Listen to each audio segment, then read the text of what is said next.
ಡಿಕೆಶಿ ಸಂಪುಟದಲ್ಲಿ ಯಾರಿಗೆ ಸಿಗಲಿದೆ ಚಾನ್ಸ್ ಅನ್ನುವಂತಹ ಪ್ರಶ್ನೆ ಸಹಜವಾಗಿ ಮೂಡ್ತಾ ಇತ್ತು. ಒಂದು ಕಡೆ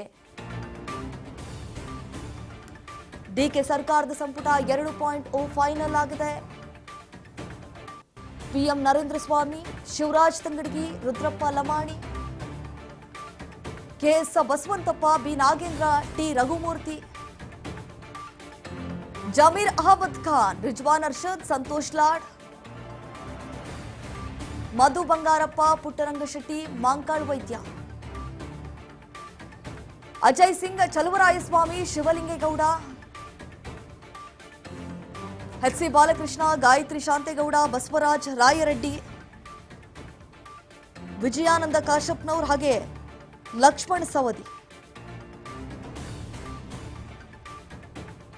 ಯಾರ್ಯಾರ ಹೆಸರುಗಳು ಆ ಒಂದು ಪಟ್ಟಿಯಲ್ಲಿದ್ದಾವೆ ಅನ್ನೋದನ್ನ ನಾವು ಇಷ್ಟೊತ್ತು ಗಮನಿಸಿದ್ವಿ. ಈಗ ಇವರೆಲ್ಲರಿಗೂ ಕೂಡ ಈಗ ಜಾಕ್ಪಾಟ್ ಒಲ್ದಿದೆ. ಸಂಪುಟ ಪುನರಚನೆ ಆಯಿತು. ಸಚಿವರ ಪಟ್ಟಿ ಕೂಡ ಫೈನಲ್ ಆಗಿದೆ.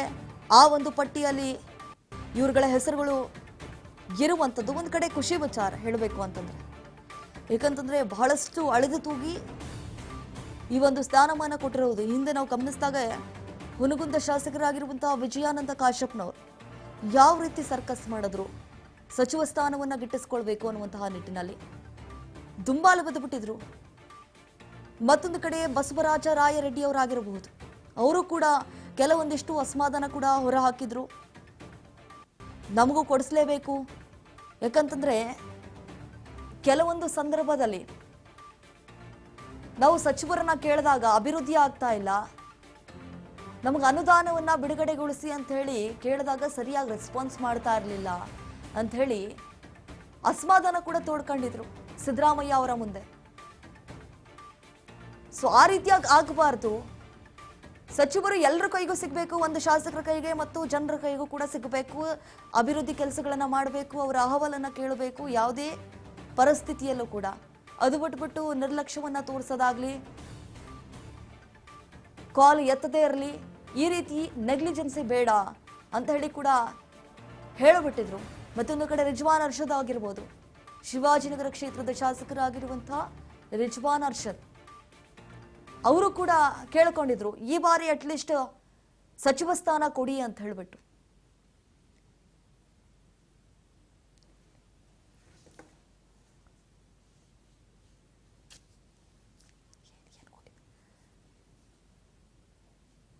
ಎಸ್, ಇದೇ ವಿಚಾರಕ್ಕೆ ಸಂಬಂಧಪಟ್ಟಂತೆ ಟಿ ರಘುಮೂರ್ತಿ ಅವರು ನಿಯೋಜಿತ ಸಚಿವರಾಗಿ ಆಯ್ಕೆ ಆಗಿದ್ದಾರೆ. ಫೋನ್ ಸಂಪರ್ಕದಲ್ಲಿ ಜಾಯ್ನ್ ಆಗಿದ್ದಾರೆ. ನಮಸ್ತೆ ಸರ್.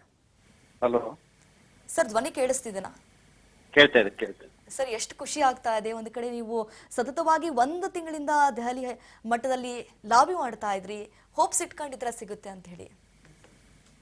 ಈಗ ಮೊದಲನೇದಾಗಿ ನಮಗೆ ಸಚಿವ ಸ್ಥಾನ ಕೊಟ್ಟಿದ್ದಕ್ಕೆ, ನೀವು ಕರೆ ಮಾಡಿದಕ್ಕೆ ನಿಮ್ಗೆ ಮೊದಲೇ ಧನ್ಯವಾದಗಳು. ಆಮೇಲೆ ನಾನು ಇದ್ರಾಗ ಮೊದಲನೇದಾಗಿ ಹೇಳೋದು, ನಮ್ಮ ಪಕ್ಷದ ಎಲ್ಲ AICCನ ಎಲ್ಲ ಮುಖಂಡಗಳು, ಈಗಿನ ಅಧ್ಯಕ್ಷರಾದಂತಹ ಸನ್ಮಾನ್ಯ ಶ್ರೀ ಮಲ್ಲಿಕಾರ್ಜುನ ಖರ್ಗೆ ಸಾಹೇಬರು, ನಮ್ಮ ಸೋನಿಯಾ ಗಾಂಧಿ ಮೇಡಮ್ನವರು, ನಮ್ಮ ರಾಹುಲ್ ಗಾಂಧಿ ಸರ್ ಅವರು, ಮತ್ತೆ ಎಲ್ಲ ನಮ್ಮ AICC ಪ್ರಧಾನ ಕಾರ್ಯದರ್ಶಿಗಳಾದಂಥ ನಮ್ಮ ವೇಣುಗೋಪಾಲ್ ಸರ್ ಇರ್ಬೋದು, ನಮ್ಮ ಸುರ್ಜೇವಾಲಾ ಸರ್ ಇರ್ಬೋದು, ನಮ್ಮ ರಾಜ್ಯ ಮಟ್ಟದ ನಮ್ಮ ಮುಖ್ಯಮಂತ್ರಿಗಳು, ನಮ್ಮ ಮಾಜಿ ಮುಖ್ಯಮಂತ್ರಿಗಳಾದಂಥ ಸಿದ್ದರಾಮಯ್ಯ ಸಾಹೇಬರು, KPCC ಅಧ್ಯಕ್ಷರಾದಂಥ ಹರಿಪ್ರಸಾದ್ ಸರ್ ಅವರು, ಎಲ್ಲ ನಮ್ಮ ರಾಜ್ಯದ ನಮ್ಮ ಪಕ್ಷದ ಕಾಂಗ್ರೆಸ್ ಪಕ್ಷದ ರಾಷ್ಟ್ರ ಮಟ್ಟದ ಎಲ್ಲ ನಾಯಕರುಗಳಿಗೂ ನಾನು ಈ ಸಂದರ್ಭದಲ್ಲಿ, ನಮ್ಮ ಜಿಲ್ಲೆಯ ಎಲ್ಲ ಮುಖಂಡಗಳಿಗೂ, ಎಲ್ಲ ಜನಾಂಗದ ಮುಖಂಡಗಳಿಗೂ, ನಮ್ಮ ಕ್ಷೇತ್ರದ ಮತದಾರರಿಗೂ, ನನ್ನ 3 ಸಾರಿ ಗೆಲ್ಲಿಸಿದ ಮತದಾರರಿಗೂ ಕೂಡ ಧನ್ಯವಾದಗಳನ್ನು ಸಲ್ಲಿಸ್ತೀನಿ. ಎಸ್, ಈ ಸಂದರ್ಭದಲ್ಲಿ ಅಂದ್ರೆ ಈಗ ಸಚಿವ ಸ್ಥಾನ ಸಿಕ್ಕಿದೆ ಸರ್, ಮುಂದೆ ಯಾವ ರೀತಿ ನಿಮ್ಮ ಕೆಲಸ ಕಾರ್ಯಗಳು ನಡೆಯುತ್ತೆ ಅಂತ ನೋಡೋಣ. ಹೀಗೆ ನಾವು ಇವತ್ತಿನ ಪ್ರಮಾಣ ವಚನ ಸ್ವೀಕಾರ ಮಾಡ್ತೀವಿ.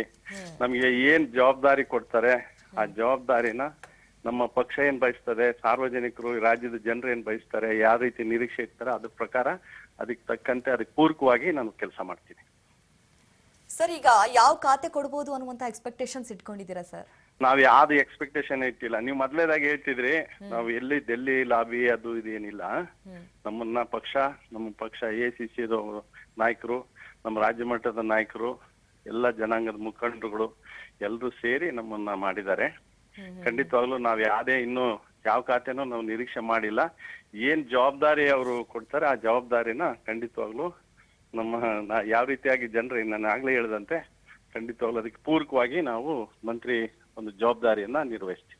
ಸರ್, ಎಷ್ಟು ಗಂಟೆಗೆ ಗೊತ್ತಾಯ್ತು ನಿಮ್ಗೆ? ಯಾರು ಕರೆ ಮಾಡಿ ಹೇಳಿದ್ರು ನೀವು ಫೈನಲ್ ಲಿಸ್ಟ್ ನಲ್ಲಿ ಸೆಲೆಕ್ಟ್ ಆಗಿದ್ದೀರಾ ಅಂತೇಳಿ? ಆ ಸಂದರ್ಭದಲ್ಲಿ ನಿಮ್ಗೆ ಎಷ್ಟು ಖುಷಿ ಆಯ್ತು ಸರ್? ಖಂಡಿತವಾಗ್ಲೂ ನಮ್ಗೆ ನಿರೀಕ್ಷೆ ಇತ್ತು ಮಾಡ್ತಾರಂತ ಹೇಳ್ಬಿಟ್ಟು ನಮ್ಮ ಮುಖ್ಯಮಂತ್ರಿಗಳನ್ನೇ ಕರೆ ಮಾಡಿ ಈ ತರ ಪ್ರಮಾಣ ವಚನ ಸ್ವೀಕಾರ ಇದೆ, ನೀವು ಸೆಲೆಕ್ಟ್ ಆಗಿದ್ದೀರಾ, ಬನ್ನಿ 4 ಗಂಟೆಗೆ ಅಂತ ಹೇಳಿ ಹೇಳಿದ್ರು ನಮ್ಮ ಮುಖ್ಯಮಂತ್ರಿಗಳು. ಓಕೆ ಸರ್, ಥ್ಯಾಂಕ್ ಯು ತಮ್ಮ ಮಾಹಿತಿಗಾಗಿ.